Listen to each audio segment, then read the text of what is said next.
Hey, welcome. My name is Mark Hunter, the Sales Hunter, and I got Heather Morgan with me today. And she is, without a doubt, an email prospecting expert. You know, I wrote the book, High Profit Prospecting, and one of the things I talk in there about is how to really craft emails and how to really make emails work. But I really wanted to reach out and get Heather in here today to really talk about it because she really has some very interesting insights. Heather, welcome. Thanks for having me, Mark. It's been a while. Yeah, it has been a while. So anyway, hey, what are some of the things, what are some of the new ideas that you see working best when it comes to prospecting with email? Yeah, I mean, at the end of the day, the tactics don't completely change. It's all about thinking about who your audience is and making sure that you know them well and understand their needs and pain points. But there's a little bit of a cat and mouse game in terms of like how your copy actually looks and how the tone is, because you need to appeal to your audience, but you don't want to do what your competition is doing and what everyone else is doing. So, we had some subject lines that had like the word question or idea in them that worked really well a year and a half ago, that were really popular, and I'm seeing them become much less effective now. Hey, you know what? So, Yeah. I tell you what, that is so interesting because isn't it the case how an idea that works one year isn't going to work next, and if you're not constantly changing, you get lost quickly. Exactly. Yeah. So, you're never done.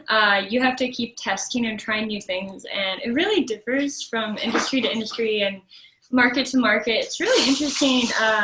With some of our clients that are in more commoditized spaces, they try to do more things that are a little bit more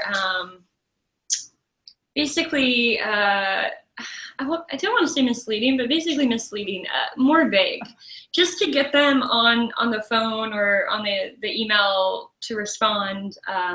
And so with that in mind, you have to do what you have to do, but you have a higher chance of getting more unqualified leads.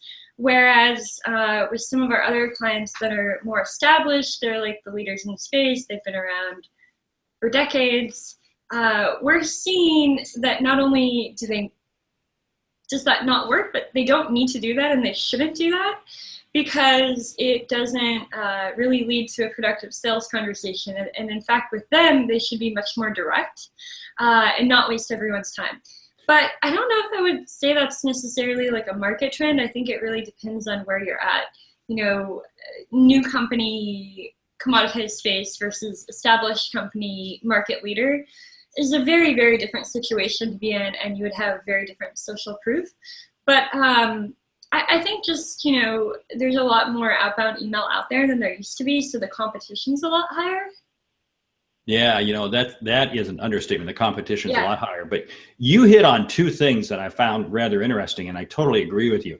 You have to realize what industry you're in, because what works for one industry, and this is what drives me nuts, when people take an idea from one industry and they take it over to another one, and then gee, it doesn't work. Well, hey, guess what? I mean, there are some industries that don't even know what Twitter is, for instance, if you want to talk about social media. But there was something else that you said that I think resonated, and it's a comment that I haven't used enough lately. If you don't prospect with integrity, you'll wind up with customers without integrity. Yeah. And it's amazing how when you do kind of that slimy type of stuff to try to get prospects, those are the customers you wind up with. Absolutely. Yeah. The same thing with cheap tactics though. Like you see people using that shitty, mediocre, who's the right person email. I'm sure it works on certain people, but a lot of those people probably don't know what they're doing. These are people that aren't that familiar with the internet or whatever. And so like anyone who's had email for the last decade has seen that thousands and thousands of times, is immune to it. The only people it's going to work on, are a certain kind of people. It makes me think of Nigerian spammers. So they actually intentionally make the emails ridiculous because they're trying to qualify and disqualify for only the stupidest people. And so I guess maybe if some companies are trying to do that, then it's working. But otherwise, you need a more intelligent conversation if you want to, attract more intelligent buyers. Yeah. There's something else that I see, and that is everybody writes their prospecting emails sitting at their laptop or their desktop, and it looks really beautiful, but it's read on a smartphone. And it is amazing. Isn't it amazing how that prospecting email can look pretty dumb on a smartphone? Yeah, totally. No, and one of the little tricks that you can do, like you can always preview things in mobile or look on your phone or write on your phone. And I send a lot of cold emails on my phone when I'm just bored waiting for people. I like to cold email famous people from like a restaurant when I'm waiting for my friend. But the thing that you can do is create a spreadsheet that is the same approximate width for each column as standard mobile screen. And so that kind of allows you to approximately preview what that looks like. And so, I mean, I don't necessarily write my emails in there, but when we're drafting a campaign for clients, we'll look at how it would actually look like that. You have to look at it on a smart device. And keep in mind that your smart device isn't necessarily the way somebody else's totally. Yeah. So you really have to go to that neutral look, which isn't. Go ahead. Yeah, well, and I would say like sales prospecting email is, I think, a common mistake I still see people making that is crazy to me is these should be plain text. They should not be coming from marketing automation. They should not have HTML. They should not, have all this other crap. They should be plain text. They should be simple.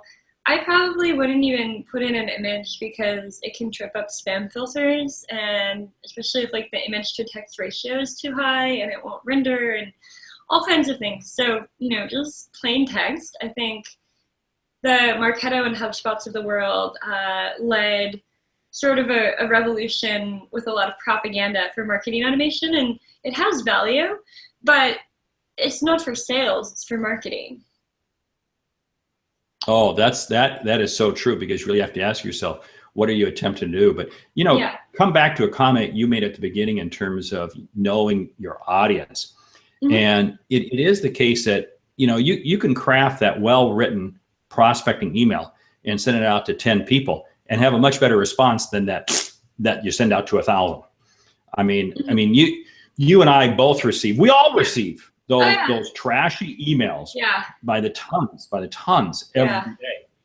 And they don't resonate. And you kind of sit there and wonder, why are people still using stupid tactics like that? Yeah.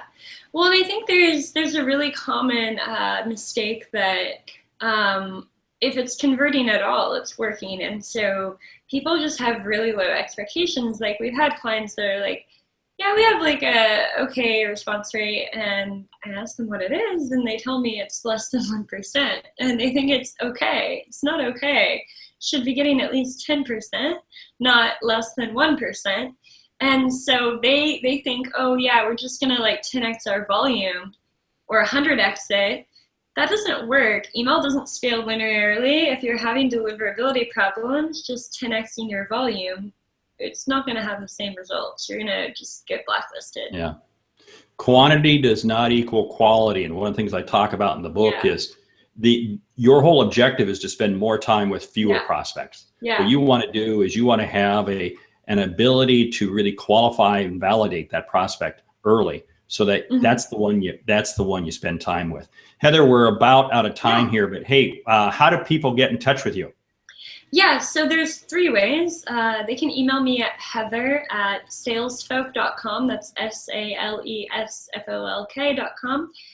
They can tweet at me, Heather Reyhan, my middle name, Reyhan.